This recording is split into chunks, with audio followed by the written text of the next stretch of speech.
Magandang gabi, welcome back ulit sa aking channel. Ngayon, pag-usapan naman natin, ano ba ang kahalagahan ng thyroid gland? No? Bakit ba napaka-importante ng thyroid sa ating katawan? O tara, kwentuhan tayo. O, umpisahan natin, no? Paglilinaw, hindi po ako isang doktor, no? Isa rin po akong pasyente na kagaya yung may problema sa thyroid.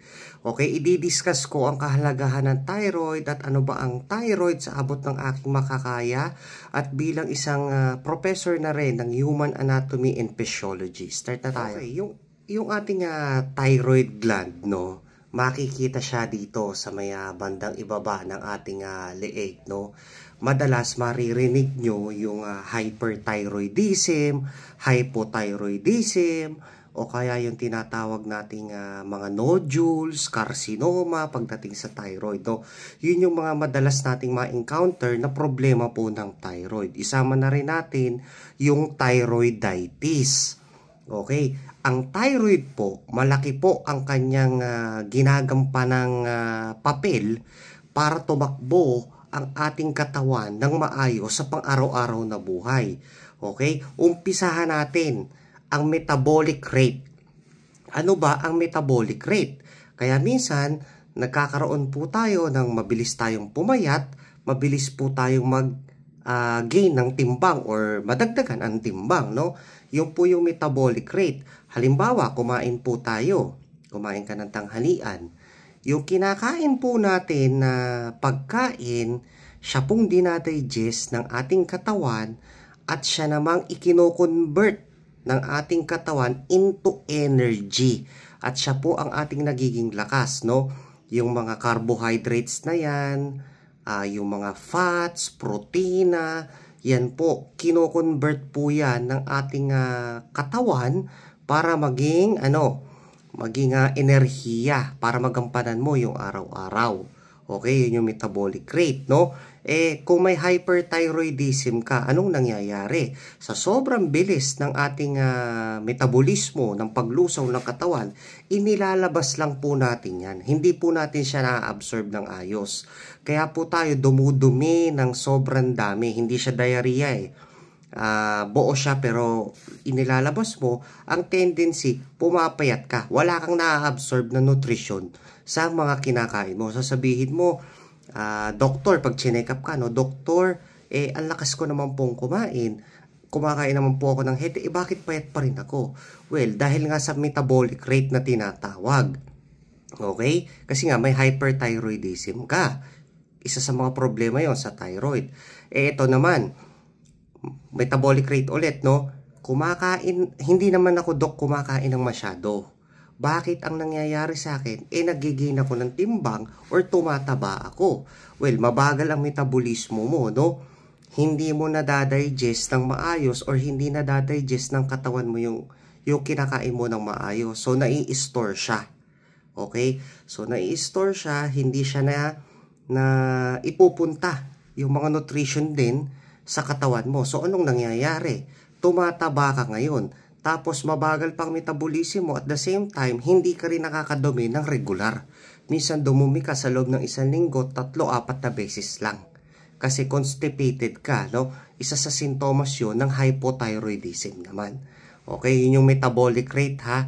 Isunod natin, heart rate. May papel din po ang ating thyroid, no, para sa tibok ng ating puso. Unahin natin yung problem na hyperthyroidism. Okay? Pagka may problem ka sa thyroid at hyperthyroidism ang diagnose sa'yo, asahan mo, ang heartbeat mo sobrang bilis. As in, blab, blab, blab, blab. Kung sabi ko nga sa inyo, ang normal na heart rate natin ay umaabot ng 60 to 100 per minuto. Pero dahil may hyperthyroidism ka, umaabot ka ngayon ng 110, 105, 120 kahit nakaupo ka lang. So, hindi po yun maganda sa katawan. At ang thyroid din po, nagko-control din po ng ating high blood pressure. Nagiging cause din yan ng high blood pressure, no? Mataas ang tibok ng puso mo o yung heart activity mo, natural, tataas ang iyong blood pressure sa katawan, no? Kaya nagkakaroon po tayo nun. Kabaliktara naman, pagka ikaw naman ay hypo, mabagal naman ang tibok ng puso, no? Kalimitan, kulang ka sa enerhiya naman, ganun, no? Tapos, may mga pagkakataon din, no, marami ring mga pasyente na may problem sa thyroid ang nagkakasakit sa puso, lalo na kung hindi ito naaagapan. Okay? Minsan, ang kanilang heart ay lumalaki. Nagkakaroon sila ng heart enlargement. Kaya napaka-importante po na ginagamot at ipina-check up ang kondisyon sa thyroid. Hindi siya po pwedeng, hayaan mo na muna, okay naman ako. Hindi po. Kailangan, tinitreat po siya ng maayos. Okay? Paano nga kung umuulit ang problema ko sa thyroid like hyperthyroidism? That's why nagbibigay si doktor ng mga recommendation kagaya ng pagtatanggal ng thyroid o yung tinatawag na thyroidectomy o removal ng thyroid. Po pwede rin yung radioactive iodine treatment, no? Kasi kung hindi yan magagamot ng maayos, po pwedeng itong mag-lead sa heart enlargement at sa kalaunan kung medyo talaga namang hindi siya napapagtuunan ng pansin, pwede po itong mauwi sa heart attack or cardiac arrest. Kaya napaka-importante po nun. Okay? Kasi po, ang ating thyroid, siya po ang nagre-regulate din ng tamang tibok ng puso natin. Napaka-crucial po talaga nito. Okay? Lalo na kung ikaw ay may lahi ka na high blood or hypertension, no? Napaka-importante po na makita ni doktor kung paano i-control ang iyong hyperthyroidism, no?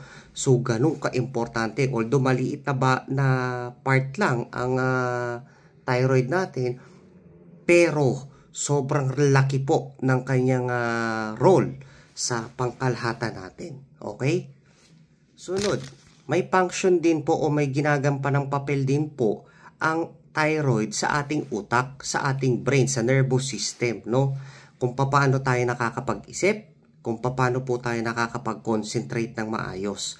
May ginagampanan pong papel na malaki ang thyroid sa ating nervous system. Hindi lang siya basta sa heart rate, hindi lang siya basta sa metabolism. Meron din po siya para maging alerto po tayo. Minsan napapansin nyo, no, parang nagiging makakalimutin tayo. Yung may hyperthyroidism ka, pero makakalimutin ka. Ako nararanasan ko rin yan.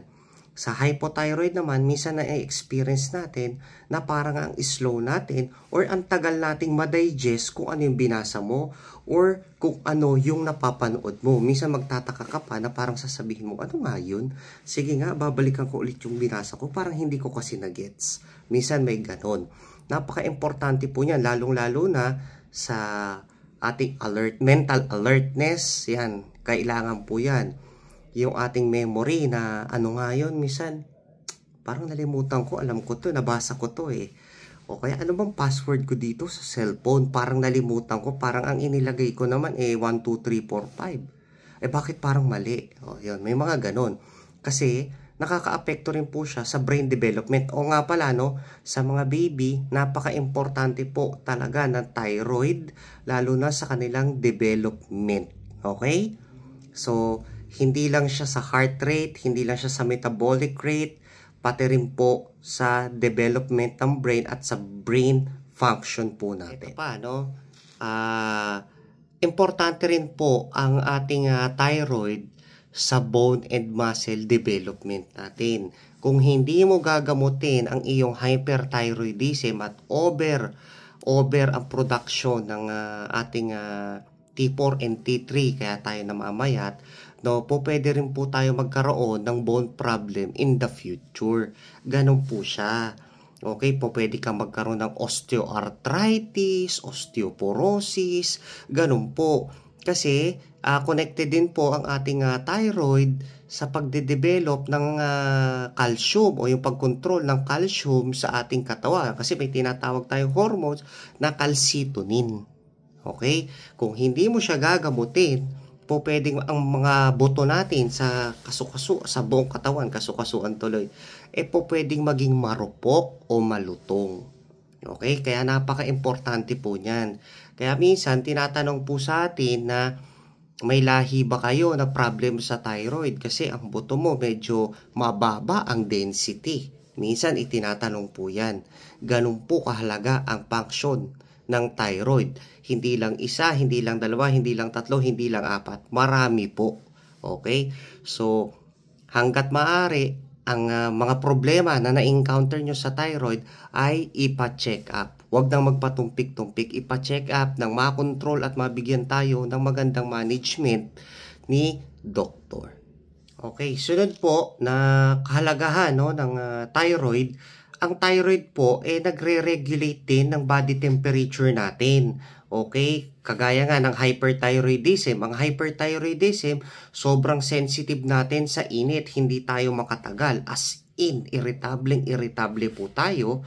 At sa hypothyroidism naman, hindi naman po tayo makatagal sa lamig. Ganun din, yung intolerance natin sa init at sa lamig, no? Bumabase po yan sa kondisyon din natin sa thyroid, no? At responsable po ang thyroid sa pagre-regulate niyan. Alright? Sumunod dito, no, mapapansin nyo rin yung madalas tinatanong na po pwede bang magkaanak ang may problem sa thyroid? Well, yes. Pero, ito ang tandaan nyo, no? Kalimitan sa mga babae, no? Sa akin kasi, hyperthyroid ako noon nung nagka-baby kami ng wife ko, no? Hyper ako. Bago pa lang ako mag-radiation noon eh. So, nakabuo naman kami. Pero, ito ang tanong. Sa mga kababaihan, okay? Kaya kadalasan, halimbawa, nahihirapan ang babae na magkaroon ng anak. Okay? Ipina-check up ni OB-GYN o inire-refer ni OB-GYN si babae sa isang endocrinologist, no? Pag nakita minsan na mataas po ang iyong TSH, ito explanation nila doon. Usually, pag mataas ang TSH ng babae or nagkakaroon ng madalas na miscarriage, okay, yung kailangan kontrolin talaga yung TSH. No? Malakas po kasi siyang makalaglag yung TSH or malakas po siyang miscarriage o yun po yung nagiging cause noon. No? Kaya dapat, chine-check up po talaga yon yung TSH level ng isang pasyente o ng babae, lalo na kung nagpaplano kayo na mag-anak. Okay? So, isa po yun sa mga tinitingnan. Ina-assess po yun ng mga OB-GYN natin na nahihirapan magkaanak. Halimbawa, 3 taon, 5 taon na po kaming sumusubok o kaya 10 taon na po kaming sumusubok pero hindi pa po kami makabuo. Then, eventually, no, hindi pa pala na-check up ang kanyang thyroid function. So, pag nakita ni Doc o may hypothyroid ka pala, so dapat natin siyang kontrolin, ayusin, ipunta sa normal level. O, marami akong kakilalang ganyan, no? Dating hypothyroid at nung naayos na, correct na yung tamang level ng TSH o ng thyroid function niya, nakabuo na. Marami akong kilala na yan. Hindi lang isa, hindi lang 4, hindi lang 10. Marami. Okay? So, malaki rin po ang crucial ng malaki rin po ang papel ng ating thyroid pagdating sa reproduction, no? Sa ating pagkakaroon ng anak. Okay? Ang mga problema naman sa thyroid nagagamot ng malaking porsyento. Okay, hindi yan kagaya ng, alam mo na, ng mga ibang sakit. Hindi ko naman dapat ikumpara. Pero kasi ito, treatable naman ito, 90%. I don't know kung ilang percent, pero sobrang laki. Sabihin na natin 90% above. Okay, hindi ko maibigay yung eksaktong porsyento, pero malaki yung chance na nakokontrol at nagagamot po siya. Okay, although life-threatening siya pag pinabayaan, pero malaki naman yung porsyento na nakokontrol siya, na iaayos. Okay? So, ganun po siya. No? So, huwag kayong matakot kung nakakaramdam kayo ng mga sintomas, mga napag-usapan natin, o sa mga nabanggit ko, kahit sa mga nakarang video, no? Huwag kayong matakot, magpa-check up po kayo at tutulungan po tayo ng ating mga butihing doktor. Okay? So, paano? Maraming salamat sa inyong walang sawang pakikinig at suporta. At, sana nakapagbigay ako kahit kaunting kaalaman sa inyo, no? So, paano hanggang sa susunod na mga video. Maraming salamat at God bless everyone. Mabuhay po tayong lahat.